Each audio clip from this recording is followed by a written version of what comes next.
Hello, everyone, and welcome to Vermonton Management. Today, we're going to talk about CAQH, or Council for Affordable Healthcare Act. This platform serves as a database and information exchange between practices, providers, hospital, and insurance companies to ensure all of your information is up to date and to review your paperwork periodically for recredentialing purposes. In short, every document and information you need to credential yourself and your practice lives in CAQH. You need to have a CAQH ID to be able to get credentialed with insurance companies. Do a Google search for CAQH. This is how the homepage looks as of winter 2025. If you're a first-time user and do not have an account, click register here. If you have an account, which most likely you do if you have practiced medicine in the US for an institution, you will have to email your past organization to get your username and password. You'll be taken to this page. This is just describing what the CAQH is and what it does. Click on Go to the next section to proceed. You will then start creating your profile. The questions asked are the same ones you need to keep up to date. So I will switch this video to show you an already created profile, and I will go over these questions and how to fill them out. The questions are very intuitive.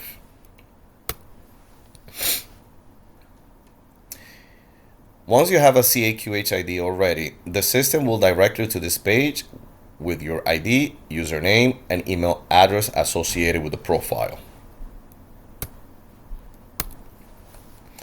Once you're in the home page, you will see a couple of elements. On the top right side, you will see your name and CAQH ID. Under it, this is where you click attest that the information in the platform is accurate and up to date.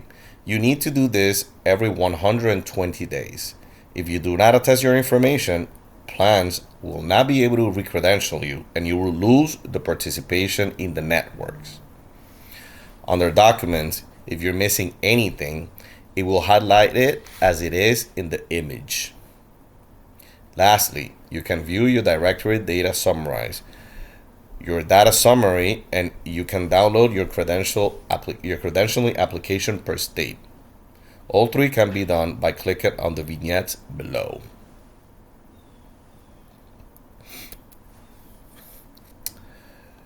First, you need to ensure your personal information and practice information is correct. This information will go directly to the insurance plans. You need to be accurate and organized. In this page, you will put your grouping, your type of provider, practice setting, primary practice state, and if you practice in multiple states, put them below.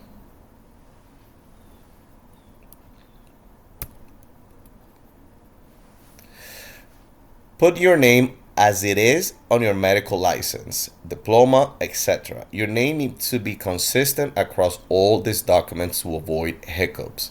If you happen to have your license with your first name and middle name, but your MPI registry without your middle name, you can use the other name sections to put both your name without the middle name with it. I recommend using the same format with your name across everything. This specifically affects provider with two or more last names. Put your home address. This is optional, but I do not see the harm.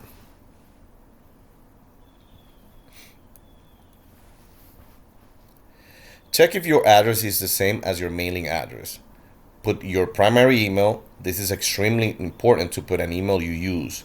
Put your cell phones, home if you have one, and fax number. Add your social security and MPI number. This is the individual. Add your foreign ID or unique physician ID if you have one. Complete your demographics, gender, birth date, birth location, race, ethnicity, and languages. All this information will be online on the insurance company's sites and platforms. This is very important because this is what the insurance companies are going to be showing to the patients who are looking for a specific provider. If you're as detailed as possible, then you will give patients more information to be able to choose you or not choose you as a provider.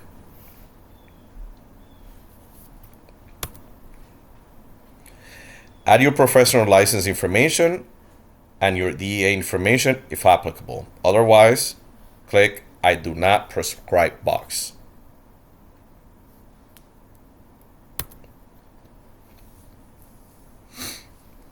Put your controlled dangerous substance registration, if any. Otherwise, leave it blank.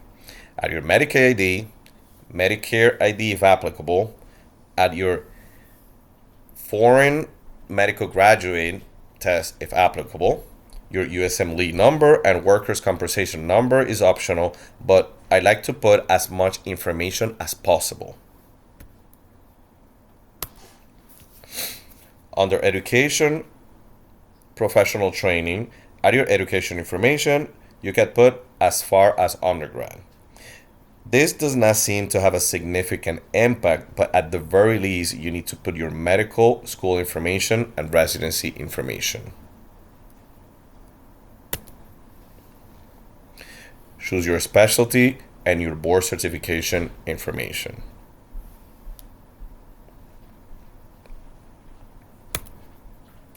Choose yes on being listed on the directories for HMOs, PPO, and PSO. List your second specialty if you have any other certifications. If you have any special experience, skill, or training, be sure to check the boxes.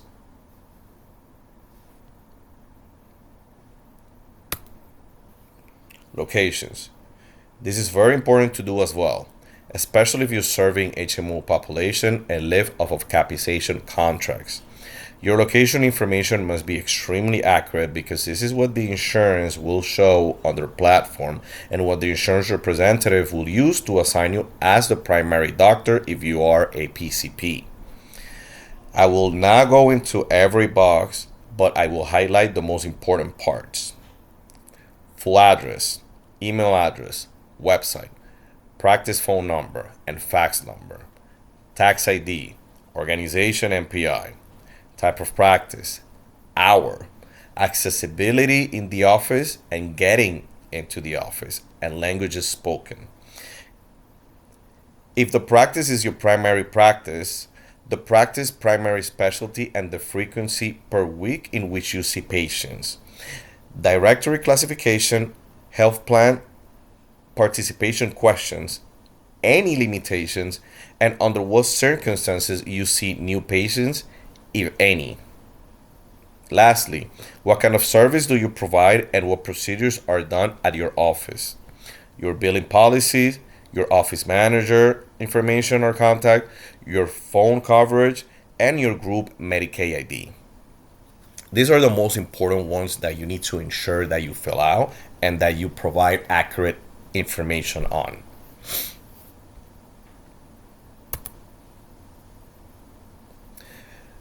Put your hospital affiliation, if you're affiliated with any hospital.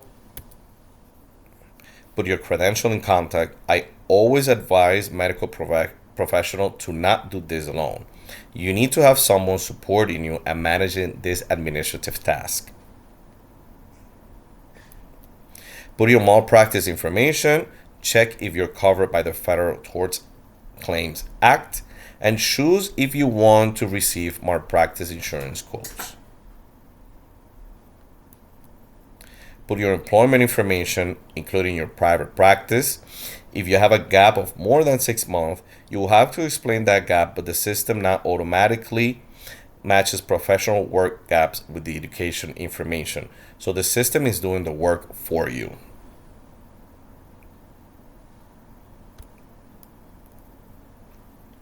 List if you have any professional references, add them here. Didn't add any, didn't need to. Under disclosure, you must answer a lot of questions regarding malpractice case history and your ability to perform medicine. Answer them, of course, as honest as possible because, well, they will find out one way or the other. Under the documents section, you need to upload all the required documents. These are going to be, for the most part, the same documents you need for every credentialing application: resume, license, malpractice phase information, W-9, your board certification, hospital letter.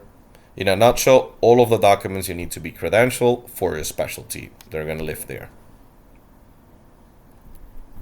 Under authorization, I recommend you allow health plan to access your information. Once done, press review and attest. If you feel ever require feel well and upload all required documents, you will be taken to this page where you just need to click attest again. Doing this periodically will prevent you from falling from insurance plans, and your information will always be up to date online. Once you attest, your information will be available to all plans you're contracted with, and you will receive an email confirmation. With this, we'll conclude this video. This was just an easy tutorial to show you where your information needs to be able to credential an insurance plan, aside from, of course, sending the credentialing application directly with them.